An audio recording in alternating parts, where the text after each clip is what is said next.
দুর্ধর্ষ জলদস্যুর মতো অভিযান চালিয়ে ইরানের ট্যাঙ্কার জাহাজ জব্দ করে যুক্তরাষ্ট্র। স্থানীয় সময় রবিবার জব্দকৃত জাহাজের নাবিকদের মুক্তি দেয় মার্কিন সেনারা এবং তাদের পাকিস্তানের হাতে তুলে দেয়। ইরানের যুক্তরাষ্ট্র ইসরায়েলের যৌথ হামলায় অবরুদ্ধ হরমুজে 20,000 নাবিকসহ আটকা পড়ে 2,000 জাহাজ। নিরাপদে জাহাজগুলো বের করতে প্রজেক্ট ফ্রিডম নামের মিশন শুরুর ঘোষণা দিয়েছেন মার্কিন প্রেসিডেন্ট ডোনাল্ড ট্রাম্প। তিনি জানান 15,000 সেনা ও 100 স্থল ও জলজ মার্কিন বিমান এই মিশনে অংশ নেবে। এদিকে ইরানের পররাষ্ট্র মন্ত্রণালয়ের মুখপাত্র ইসমাইল বাঘাই অভিযোগ করেন, হরমুজ প্রণালীতে উত্তাপ ছড়িয়ে যুদ্ধবিরতি লঙ্ঘন করছে ওয়াশিংটন।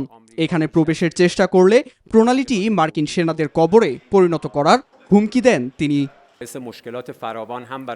ইরানের বিরুদ্ধে উস্কানিমূলক শব্দ উচ্চারণ সহ্য করা হবে না। চাপ তৈরির চেষ্টা করলে পরিণতি ভালো হবে না। অপরদিকে তেহরানের 14 দফার জবাব দিয়েছে ওয়াশিংটন, যা ফের পর্যালোচনা চলছে। শান্তি ও স্থিতিশীলতা রক্ষায় মধ্যস্থতাকারী পাকিস্তানের সঙ্গেও আবার আলোচনা চালাচ্ছে তেহরান।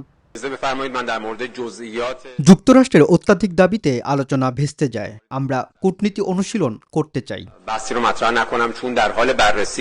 সার্বভৌমত্বকে পাশ কাটিয়ে ইরানে মার্কিন হামলাকে অবৈধ ও আন্তর্জাতিক আইনের লঙ্ঘন বলছে তেহরান। যুদ্ধটি অত্যন্ত ব্যয়বহুল বলে মন্তব্য করেছেন জার্মান চ্যান্সেলর ফ্রেডরিক মের্জ সহ একাধিক ইউরোপীয় নেতাও। নীরব দাস, নিউজ 24।